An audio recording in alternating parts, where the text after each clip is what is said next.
South African Union of Jewish Students, says firm action will be taken against the WITS SRC president following his Adolf Hitler Facebook post on Saturday. The union has branded Nebo Dlamini a racist and says it'll ensure he no longer maintains his presidency. Dlamini is in studio with us this morning. Welcome, Nebo. Thanks very much for coming in to talk to us. Let's get some clarity on this first of all. What do you say when you mean you love Hitler, you admire Hitler? What for? Well, Joanne, it's unfortunate that people decide to interpret my words in their own way. And they omit the whole post, they pick, they extract what suits them for their own selfish ends. Well, the issue is that I compared Nazi Germany and Israel, which the space allowed me to do so. As an academic myself, I think I am allowed to scrutinize and to debate issues. It was a matter of comparing the two, Nazi Germany and Israel today. What was it, though, that you said you admired about Adolf Hitler? Well, in as much as we all have been told that Hitler stood for no good, but the sad part is that in as much as he was bad, there is a good side of him, in that he managed to uplift the spirit of the German people after it had went down in 1938. He managed to uplift the economy and infrastructure and to organize the German people to rally behind him. He rose from nowhere against all odds to become a leader, to become a figure. Then it is for us then to say, was he a good leader or a bad leader? But at the end, he was a leader.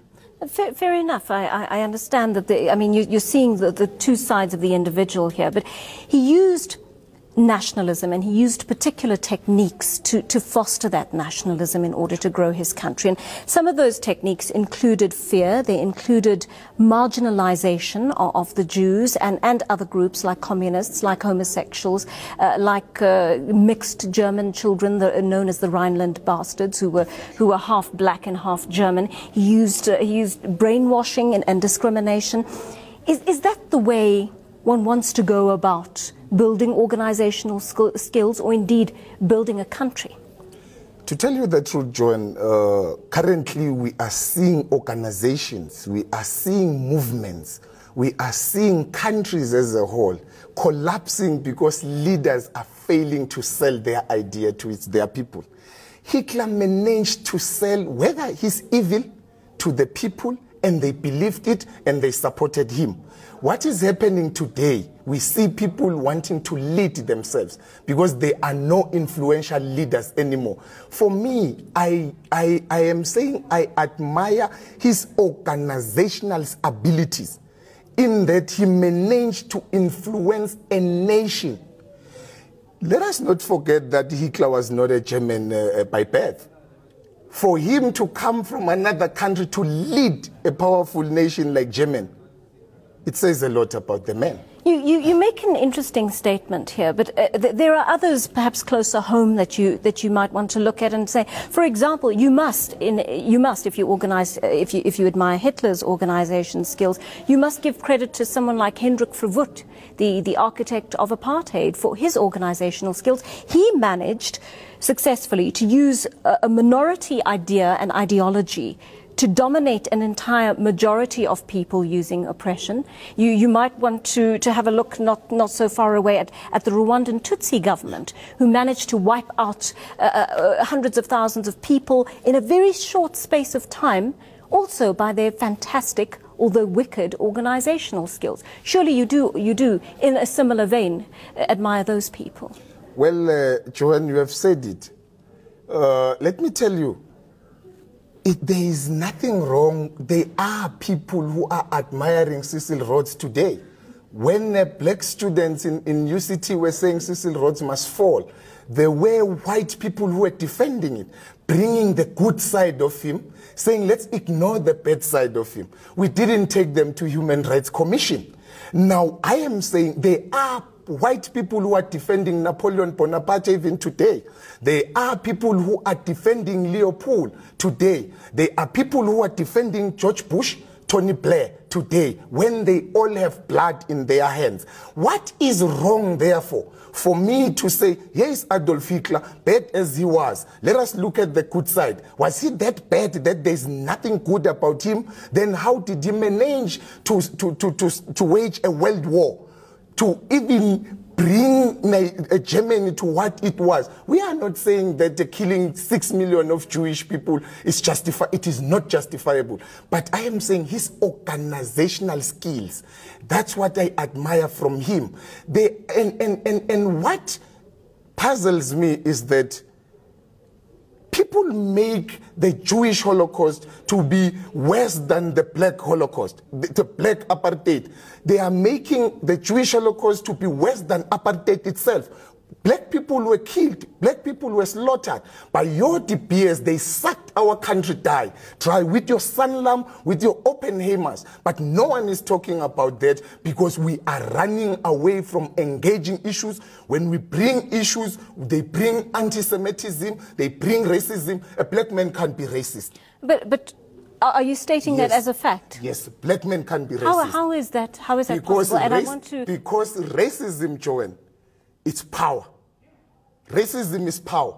Racism is influence. I don't have power. So you're saying that any of our leaders who may be racist or may express racist sentiments is not capable of racism, even though they hold power. You see, when you talk about race, you are talking about inferior and superiority. As a black man today sitting next to you, a black child, I am inferior. I am still subjected to poverty, inequality, and unemployment. In as much as we are studying, we're not guaranteed of jobs.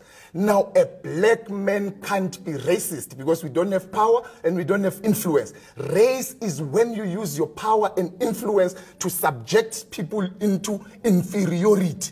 Utterances can't be racist. Let us engage. If I can show you my inboxes, the insult from the Jewish kids, you can be shocked. I just want to move on to something that you said.